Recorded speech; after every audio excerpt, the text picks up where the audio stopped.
Yo tout le monde, c'est Zako et aujourd'hui, je vais vous parler d'une réalisation importante que j'ai eue récemment. Une erreur que beaucoup d'entre nous font. Je veux pas que vous reproduisiez ce que j'ai fait depuis le début de cette chaîne. Pour rentrer directement dans le vif du sujet, pendant mon voyage en Tunisie, j'ai compris quelque chose d'essentiel. Pour vraiment partager mon expérience avec vous, je dois vraiment m'ouvrir complètement. J'ai longtemps pensé qu'il n'était pas nécessaire de vous livrer toute ma vie professionnelle, mais vous savez quoi, maintenant, on s'en fiche.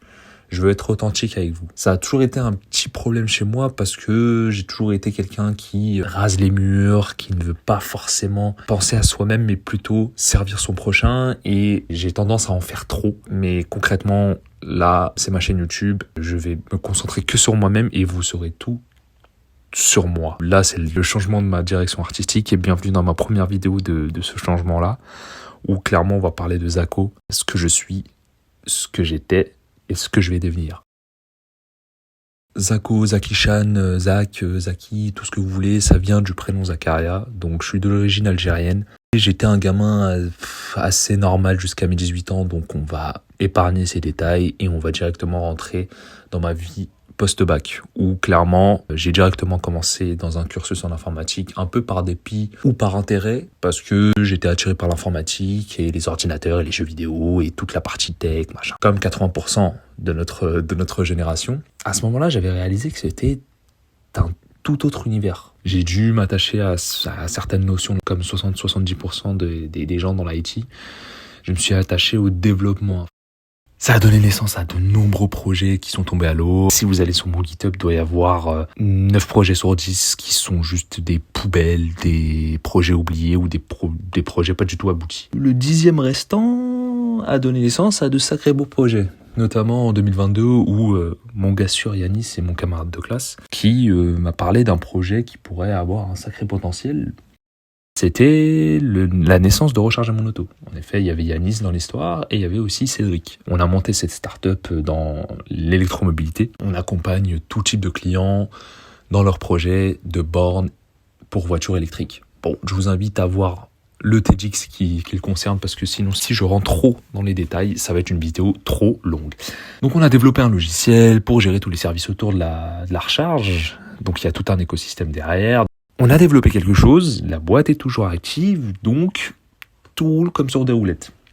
En parallèle, en 2024, j'ai lancé ma boîte Zakishan Technologies. L'idée, c'était de développer en fait une boîte de prestation de services et en même temps faire du content, en même temps de développer des SaaS un peu comme Bloxa, comme vous avez vu sur les premières vidéos. Mais disons qu'en fait, la dure réalité de l'entrepreneuriat m'a rattrapé cet été et en fait, j'ai dû chercher un CDI.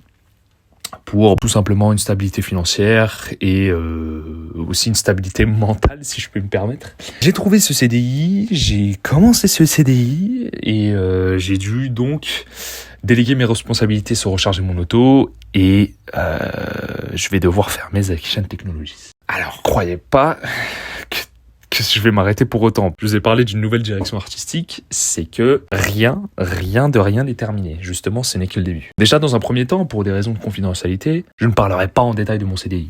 À part que je suis dans une boîte qui est dans le même domaine que Recharger mon auto. Je vous invite à voir mon LinkedIn, vous le verrez très bien. Et comprenez que je ne peux pas avoir 2 activités professionnelles en parallèle. Ça implique que cette chaîne YouTube va être du pur kiff maintenant. Ça va être du bénévolat, en collaboration avec des amis, des proches, et vous, si vous en avez besoin. Qui dit contenu, dit building public. Je vous laisse chercher sur internet c'est quoi la traduction si vous savez pas parler en anglais. C'est fini le flou, fini le Zako un peu sombre qui parle pas trop sur lui. Là, vous serez au courant de 100% de mes projets perso en dehors de mon CDI. Maintenant, c'est ça la nouvelle direction artistique. Ça va passer par quoi? Ça va passer par la création d'un Twitter. Qui dit changement de direction artistique dit une nouvelle programmation YouTube. Qu'est-ce que j'entends par là? Attention, roulement de tambour. 2 vidéos par semaine.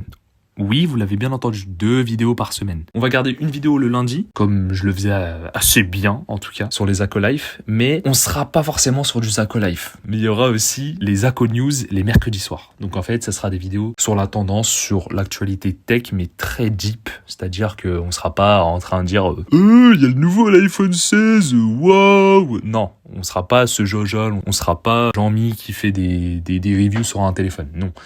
Donc voilà, en tout cas bienvenue dans mon monde. On décide de tout prendre en main et de partager avec vous. Et en tout cas, restez à l'affût. N'oubliez pas de liker, commenter et vous abonner. Si ce contenu vous plaît, on se dit à plus dans le bus, à plus tard dans le car, à tantôt dans le bateau. Ciao, ciao!